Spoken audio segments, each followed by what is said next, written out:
Aqui, ó. Você vê, ó. Bom dia, gente. Hoje nós temos uma pauta que é muito interessante, no meu ponto de vista, porque eu acredito que, das análises que a esquerda radical tem feito da conjuntura brasileira, esse tema geralmente fica de fora. E nós tivemos um evento que fez com que isso voltasse ao debate no Carnaval. E eu e Menina Suede aproveitamos para levantar essa bola, porque é uma coisa que precisa ser compreendida por qualquer pessoa que se propõe a ser um militante político nesse país. Sobretudo um país que é profundamente cristão como o Brasil. Então, vamos lá. Vamos começar a falar da pauta do dia, beleza? Então, gente, vamos falar de religião? Vamos falar de uma das coisas que utilizam muito como espantalho para afugentar a classe trabalhadora da organização em partidos e movimentos comunistas, né? Vamos falar de religião. A gente tem comentado bastante, ao longo dos últimos anos, a força que os religiosos têm na política. E, sobretudo, da igreja evangélica neopentecostal. O alinhamento da igreja evangélica neopentecostal com a extrema-direita. E eu queria comentar uma coisa. Quem é evangélico há mais tempo, ou quem foi evangélico no passado, lembra de uma época que o discurso mais comum nas igrejas evangélicas era de que política era coisa do mundo. De que a igreja deveria se ocupar com as coisas do céu, né? Só que de uns, vamos colocar, de uns 15 anos pra cá, isso deu um giro de 180 completo, a nível de que cada igreja tem seus candidatos próprios.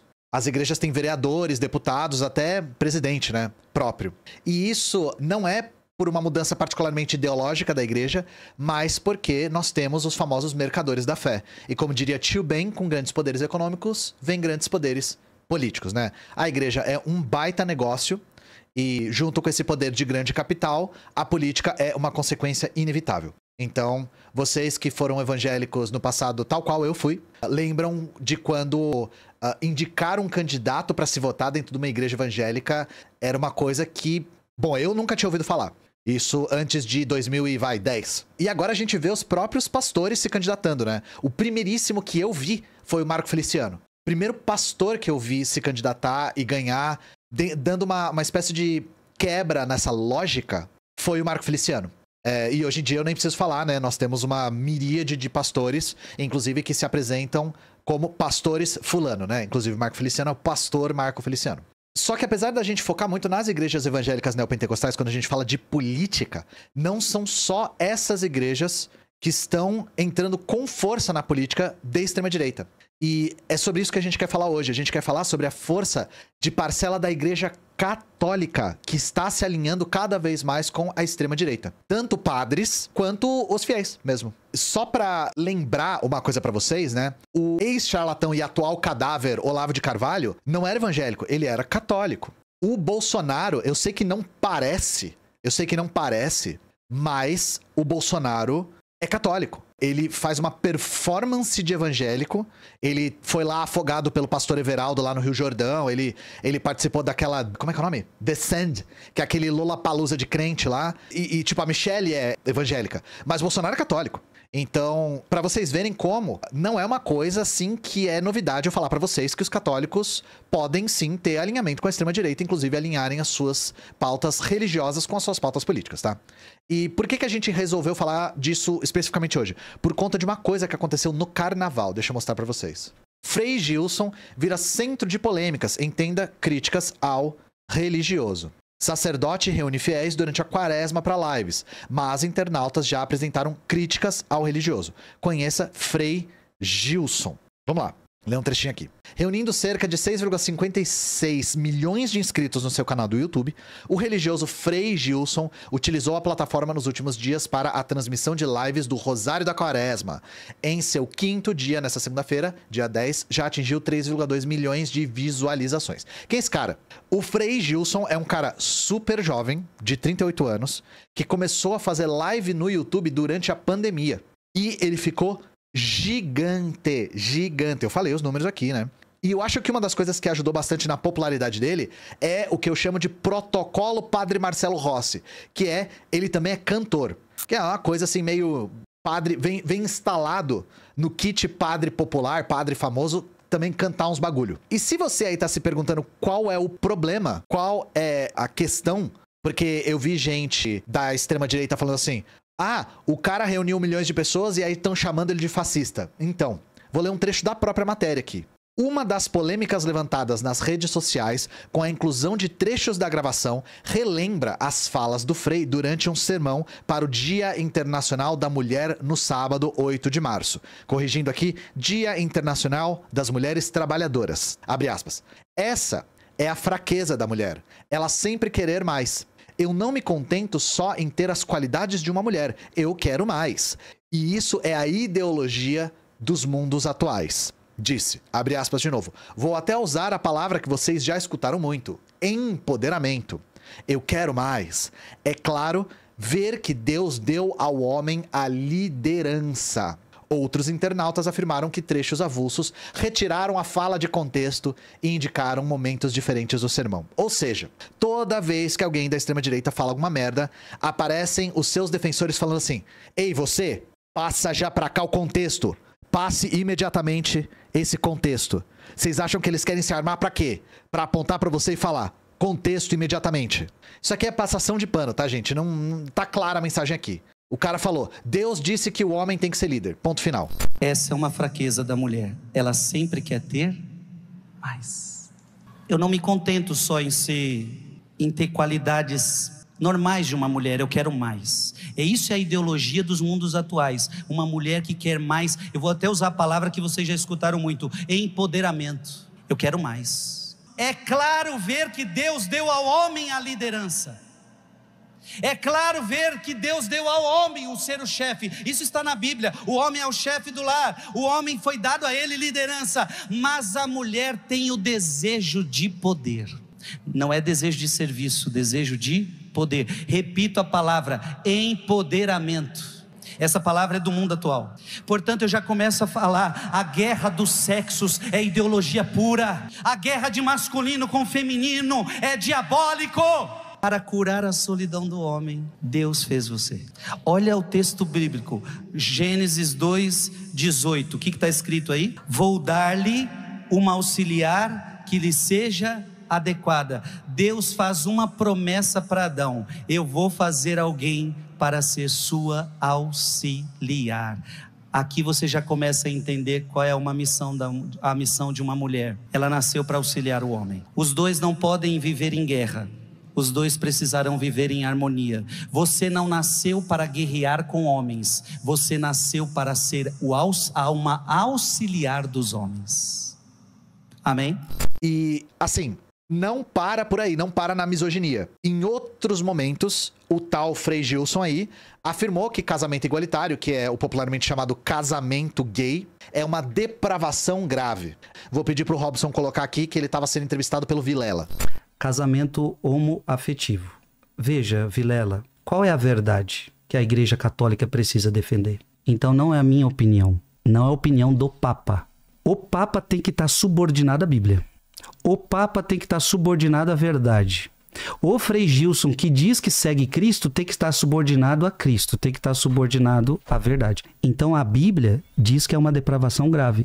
E não fui eu que criei isso, não fui eu que escrevi. É a palavra de Deus, aquilo que a gente começou lá no programa. Uma palavra escrita por Deus e não por homens, ok? Onde é que está escrito na Bíblia que é uma depravação grave? Aí tá simples, está lá em Romanos, que o próprio catecismo cita. Romanos, capítulo 1, versículo 24 a 27. É Bíblia, tá? Foi o Frei Gilson que escreveu? Foi o Papa que escreveu? Foi a Igreja Católica que escreveu? Não, foi Deus que inspirou os autores sagrados. Aqui, São Paulo Apóstolo, grande pregador de todos os tempos. Então, eu queria só pegar esse evento aqui para vocês entenderem por que esse cara ter milhões e milhões de pessoas assistindo ele fez com que as pessoas lembrassem pro público que ele é um tremendo de um defensor da extrema-direita, tá? Ele é um cara que defende as pautas da extrema-direita. E esse cara não é o único padre. Só caso venha a desculpa de que ele pode ser uma exceção, de que ele pode ser um religioso e que por um acaso é de extrema-direita. Então, tem um outro que é maior que ele e bem mais barulhento, que é o Padre Paulo Ricardo. Padre Paulo Ricardo. Esse é o que tem as opiniões mais extremistas, é o cara que defende cura gay, é o cara que é contra avanço de direitos das mulheres, é um cara que é um apoiador ferrenho do Bolsonaro. E nós temos alguns exemplos desse outro padre, que é um cara que tem vários discursos que criam uma lógica bastante visível de nós contra eles. E é uma lógica que é muito útil ao fascismo contemporâneo. Para vocês terem uma ideia, o próprio Jair postou no Facebook, que hoje em dia é um lugar que pessoas mais velhas frequentam mais, né? Do padre Paulo Ricardo falando sobre o que ele acha de porte de arma. E esse aqui eu vou mostrar para vocês. Vamos lá, um oferecimento de 3 pixels na tela, vamos escutar o padre Paulo Ricardo. Nós estamos num pacifismo terrível, em que, por exemplo, os meninos não podem mais ter nenhum brinquedo que seja arma. Não pode. Antigamente a gente brincava com espada, eu ganhava metralhadora, eu tinha pistola, eu tinha fuzil, não sei o quê. Brincadeira de menino era brincadeira de guerra. Ah, não pode, porque o menino vai ficar violento. O que você tem que ensinar para o seu filho é que ele é um guerreiro do bem. É que ele deve estar lutando do lado do bem. Você tira isso dos meninos, você educa mocinhas covardes. Entende? E essa é a realidade dos meninos hoje em dia. Entende? Eles não são guerreiros. Eles não estão aí para proteger a família deles. Mas, padre, a igreja não é a favor da paz? Eu sou a favor da paz. Todo mundo é a favor da paz? O problema é o seguinte: nesse mundo real que nós vivemos, as armas vão estar nas mãos de quem? Quem que vai nos proteger? Ou nós vamos fazer assim: nós que somos do bem vamos nos desarmar e deixar os maus tomar conta? É isso? Que vitória é essa? Se os bandidos estão armados, quem é que vai conseguir tirá-los de lá? É uma força armada muito mais forte que eles. Entende? Agora, o cara tá lá, tem bazuca para tirar em helicóptero, e você tem que ir lá pedindo licença. Olha, meu bem, não fica zangado não, tá? Mas sem ferir seus sentimentos, você dá licença e para de ser malvado? É assim que você vai fazer? Você com um buraco no meio da testa, assim. Entende? Então o negócio é esse. Quer dizer, tudo isso faz parte da educação dos nossos filhos. É realmente muito engraçado aí o senhor padre. Realmente faz-me rir o senhor padre. E, gente, vamos destrinchar um pouco desse discurso aqui. Os pais devem treinar seus filhos como guerreiros do bem. Bem e mal são coisas objetivas? O que vocês acham que para um padre de extrema direita significa ser do bem? Vocês acham que defender direitos de população LGBT, de avanço nos direitos das mulheres, de algumas pautas progressivas, representa o bem pra esse cara? O que é o mal segundo esse cara? E assim, realmente o mundo é muito simples, né, gente? É uma constante guerra do bem contra o mal. É uma guerra do espiritual, do Deus contra o diabo. Simples assim, né? Eu não preciso destrinchar tanto assim, né? Isso, exatamente, Felipe. Jesus liberou a bazuca.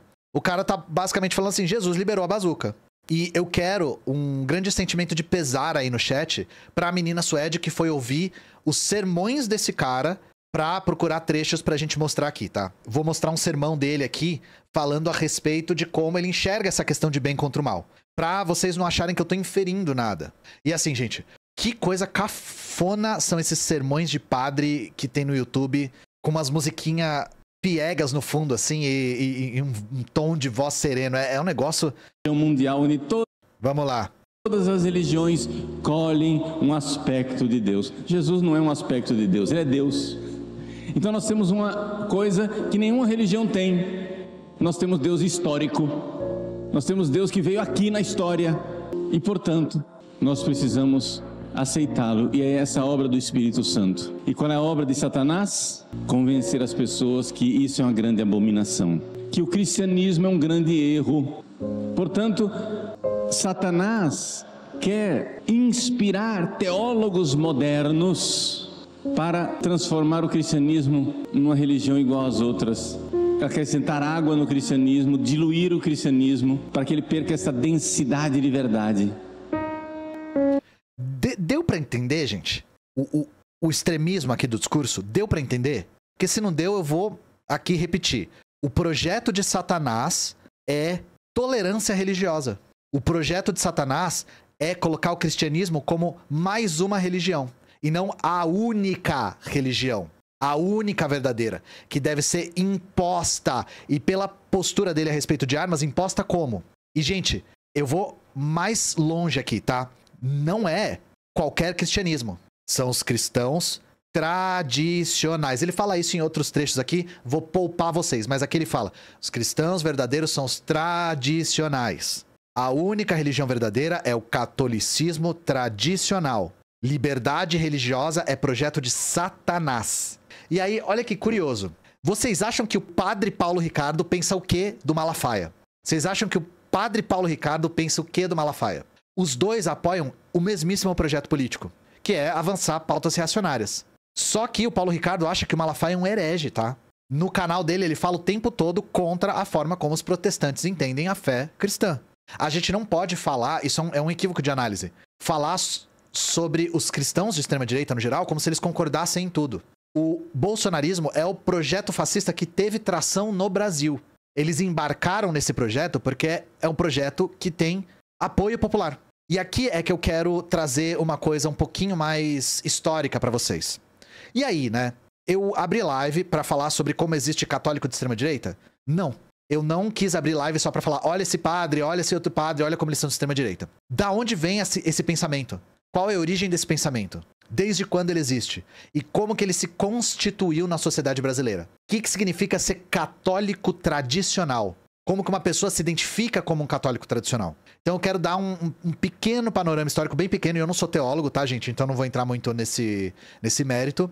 Mas para vocês entenderem as raízes desse tipo de pensamento. Só um parênteses, a respeito da igreja neopentecostal hegemônica no Brasil, a gente falou sobre as origens no vídeo sobre o Ronald Reagan, porque a igreja brasileira é muito, muito inspirada na estadunidense da década de 80, tá? Só para dar um parâmetro para vocês. Vamos lá.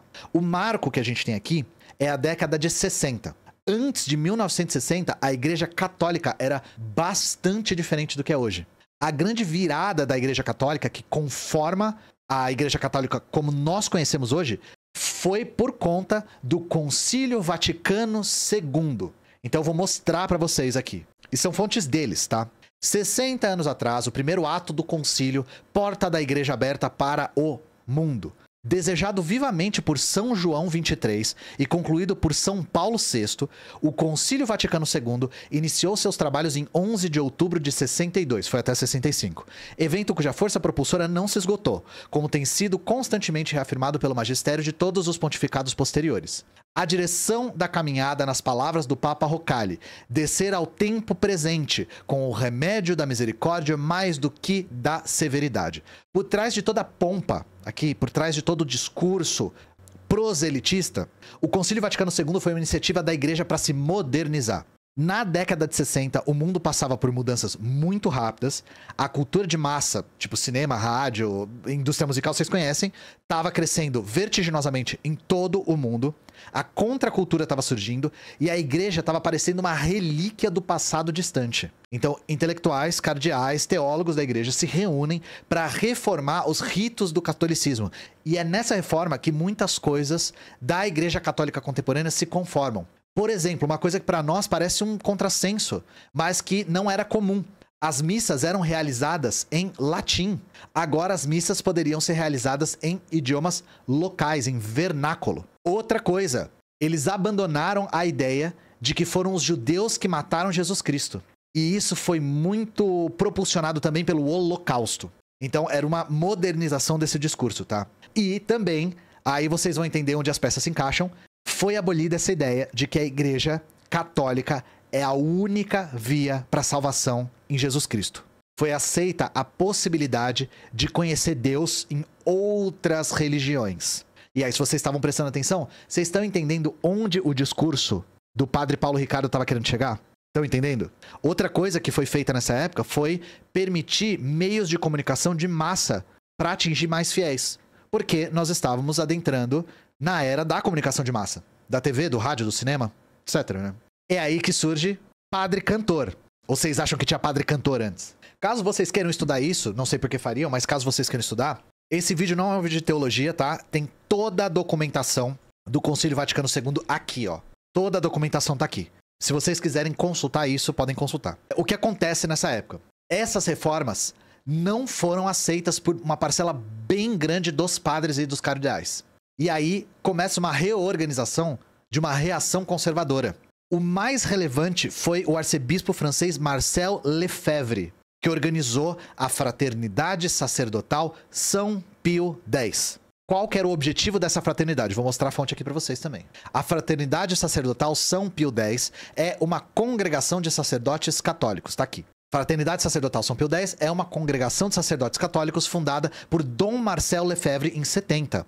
Seu objetivo essencial é a formação sacerdotal, utilizando os meios que a igreja sempre usou, o santo sacrifício da missa celebrado segundo o rito de sempre, o rito de sempre, tá? A pregação da fé e da moral católicas, a dispensação da graça por meio dos sacramentos da igreja, a doutrina católica extraída das melhores fontes e a vida em comum baseada na caridade e na oração. Traduzindo o proselitismo aqui, eles são contra tudo que o Concílio Vaticano II falou. Tudo. Tudo. Essa fraternidade foi construída para rejeitar o que foi construído com o Vaticano II. Então, onde eu quero chegar? O Vaticano II rachou a igreja. E os teólogos mais progressistas chamam essa ala daqui, reacionária, de inimigos da igreja aberta. Se vocês verem essa expressão por aí, vocês vão entender do que eles estão falando. E por que eles tinham tanta raiva nessa época também? Vocês falaram aí no chat algumas vezes sobre a teologia da libertação. O que permitiu que algo como a teologia da libertação se formasse foi o Concílio Vaticano II. Então vocês entendem? Para esse tipo de teólogo, o Concílio Vaticano II abriu alas para que a Igreja Católica fosse instrumentalizada pela esquerda. Essa é a visão que eles tinham. Então, de uma certa forma, isso fez com que um braço muito importante da luta da esquerda no Brasil, sobretudo contra a ditadura, fosse formado. Os padres progressistas, não só no Brasil, lutaram contra as ditaduras militares em toda a América Latina. Um dos principais estudos sobre tortura na ditadura é de um arcebispo, o Evaristo Arnes. Não sei se vocês sabiam disso. A gente teve também a Ação Católica e a Juventude Universitária Católica, que tiveram um papel bastante importante na refundação da UNE e na resistência à ditadura militar. E aí vocês entendem que era parte do pensamento progressista, utilizando a estrutura muito bem fundamentada e muito bem difundida da Igreja Católica com I maiúsculo. Para essas pessoas, o Vaticano II foi uma grande vitória. Os tradicionalistas queriam enterrar esse concílio e regressar à missa em latim. Eles eram abertamente contra a liberdade religiosa do ponto de vista da Igreja Católica. Então vocês estão entendendo? Agora fez sentido o discurso que a gente acabou de escutar naquele sermão piegas? Vocês estão entendendo que aquele cara não tirou aquilo do nada? Que não é a opinião dele? Que não é uma coisa contemporânea? E é assim que os tradicionalistas católicos veem muita vantagem em apoiar a extrema-direita. Porque eles são contrários a qualquer avanço social. E, inclusive, eles são uma grande fonte de relativização da história. Tá lotado de canal tradicionalista católico no YouTube, falando coisas como a Inquisição ou não aconteceu, ou se aconteceu foi a salvação da civilização ocidental. Eu não vou colocar aqui para não ficar dando palco, mas assim, tem vídeo aí falando que você tem que agradecer a Igreja Católica pela Inquisição, porque a Inquisição salvou a civilização ocidental. E uma outra coisa que eles relativizam muito é as cruzadas. Não é o tempo todo que a gente fala de Zé Cruzadinha. Vocês acham que o Zé Cruzadinha inventou isso depois do século XXI? A relativização das cruzadas tá no cerne desse revisionismo histórico, tá? Inclusive, eles pegam a interpretação daquele filme Cruzada, sabe aquele filme de 2005? Eles pegam esse filme como se fosse uma espécie de símbolo, sendo que é muito engraçado, porque, gente, esse filme, o filme Cruzada, é uma crítica à guerra do Afeganistão. Eles nem viram o filme. O filme coloca os muçulmanos como uma força bem... Assim, eles enxergam os muçulmanos de maneira bem positiva, justamente porque eles estavam tentando criticar a invasão do Afeganistão. Não é um filme de esquerda, tá, gente? A gente tá falando dos Estados Unidos e de Hollywood, por favor. Mas, enfim, o que eu quero dizer aqui é que não é um bando de maluco aleatório.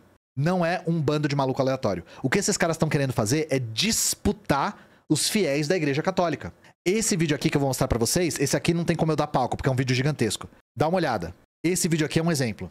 O vídeo tem quase 4 milhões de visualizações do PaxTube, porque as cruzadas foram incríveis, na verdade. Isso aqui, esse vocabulário, gente, é vocabulário de vídeo ensaio de YouTube gringo.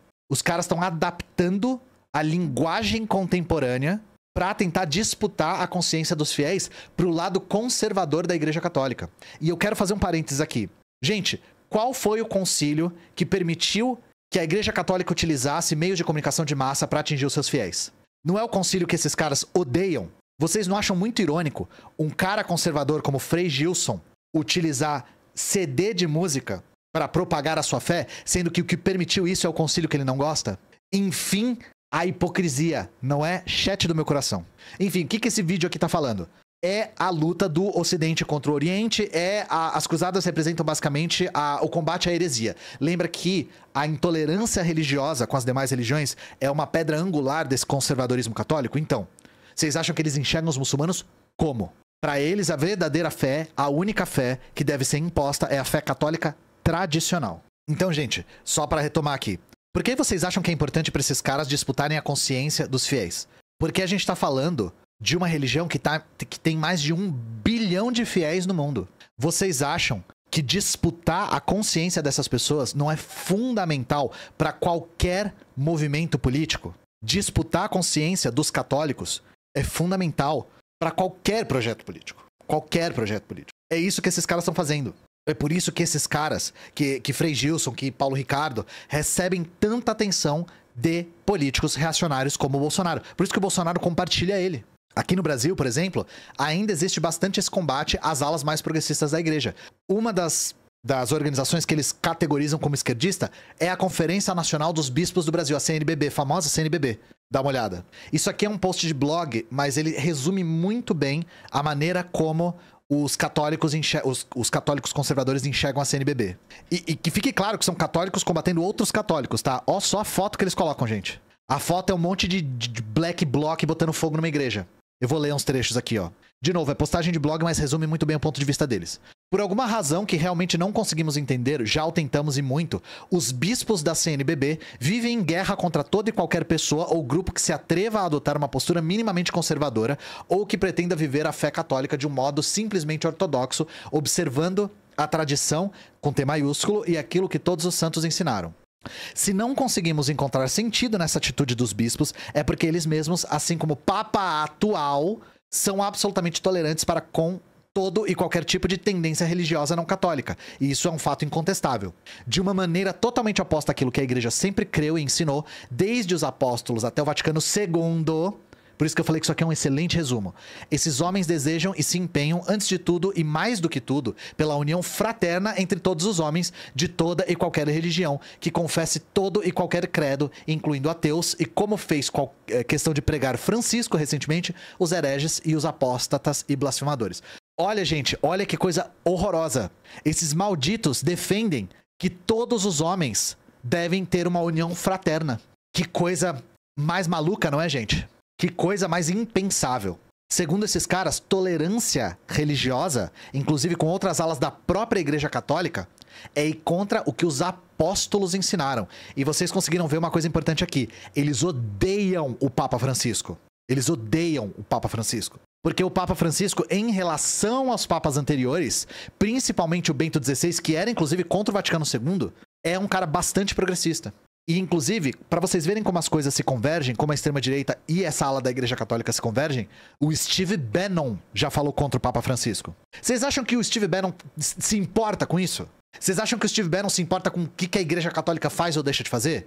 Steve Bannon e ultraconservadores dos Estados Unidos miram no Papa Francisco. O pontífice expressou apoio para os imigrantes e os pobres, enquanto ele estava alertando contra o nacionalismo e o capitalismo desenfreado. O Steve Bannon não tá nem aí porque a Igreja Católica faz ou deixa de fazer. Ele tá querendo se aliar a forças políticas que convergem com as suas ideias. Simples assim. E aí, dá uma olhada. O que o Trump e o Bannon querem? Conclave. O próximo grande objetivo político de Trump. Não é o filme Conclave, tá? Mas tem a ver com o filme, inclusive.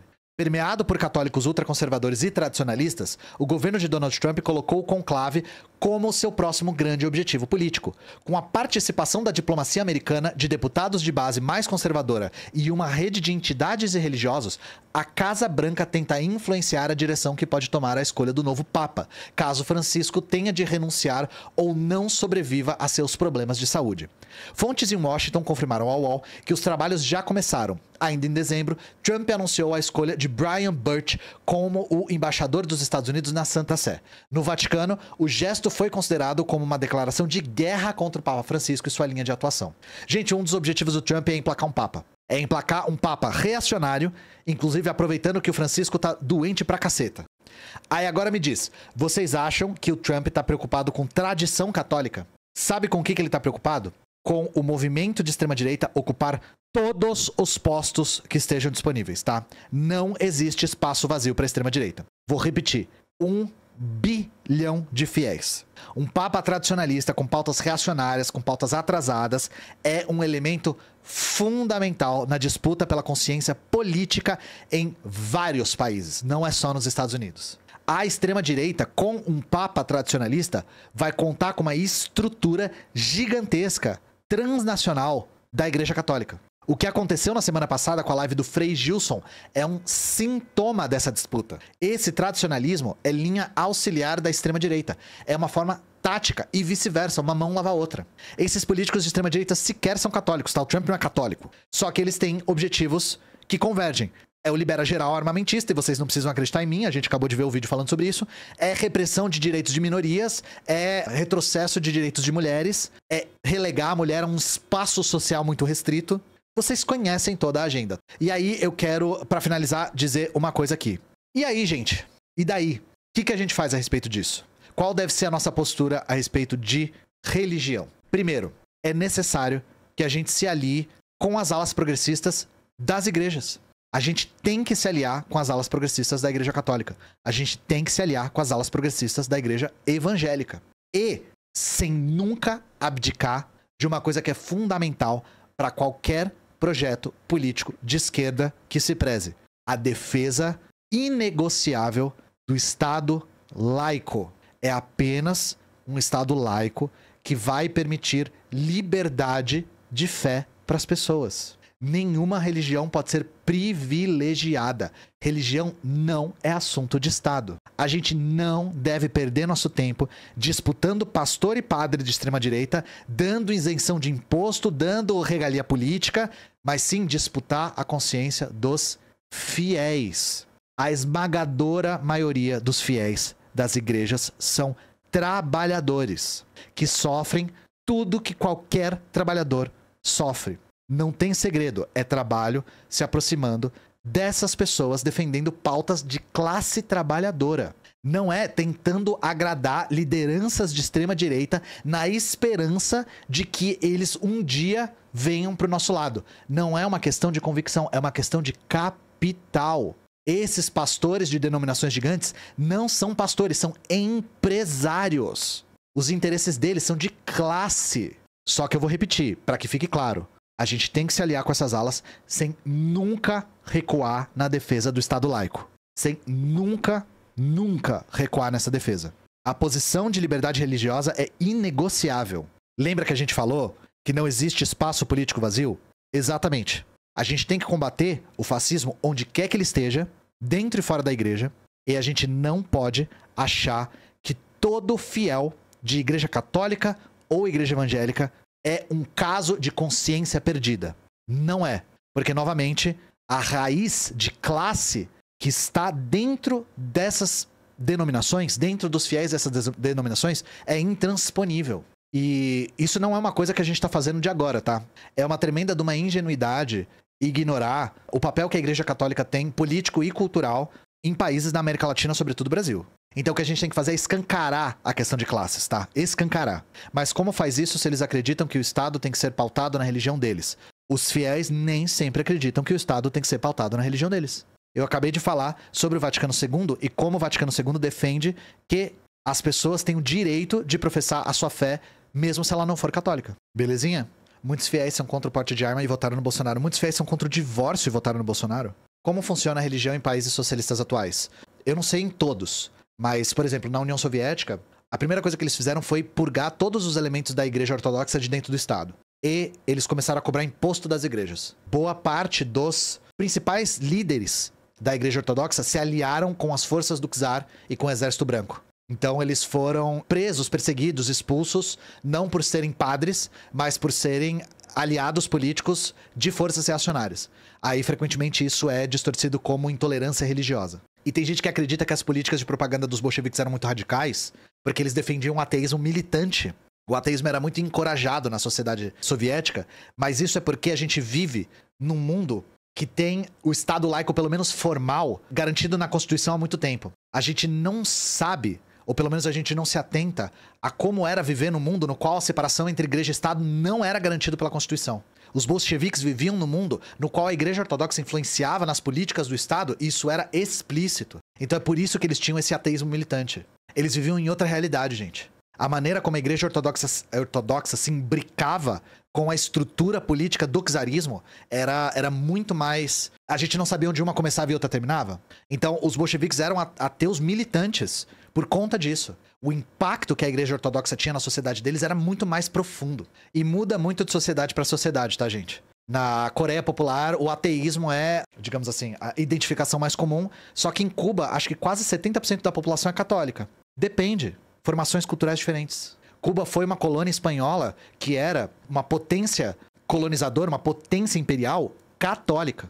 O catolicismo era fundamental para a manutenção dos impérios português e espanhol. Por isso que é tão frequente essa profissão de fé na América Latina. Por isso que a formação religiosa e cultural dos Estados Unidos, por exemplo, é muito distinta. A filosofia marxista não é ateia? O que significa uma filosofia ser ateia? Sabe por quê? Porque ateu tem a ver com crença. E a filosofia marxista ela não está muito preocupada com o que as pessoas acreditam ou não. Ela está preocupada com uma análise material da realidade. E o que a filosofia marxista analisa a respeito da religião é que, tendencialmente, numa sociedade comunista, a religião tende a se tornar marginal. Ela tende a ficar cada vez menos frequente, menos praticada. E os países socialistas apresentaram essa tendência, de fato. Agora, a filosofia é ateia? Acho que isso não é nenhum adjetivo que cabe a qualquer filosofia, sabe? Bom, gente, eu vou dar os recados finais aqui. Se você quiser contribuir com o canal, todos os recursos estão indo para melhorar tanto as qualidades técnicas quanto a frequência dos vídeos. Então, a melhor maneira de apoiar é apoia.se/História Pública. Temos também aí fixado a Loja da Soberana, que é como a gente financia as nossas atividades políticas. E é isso, gente. Vou me retirar já e nos vemos na Octofeira. Beleza?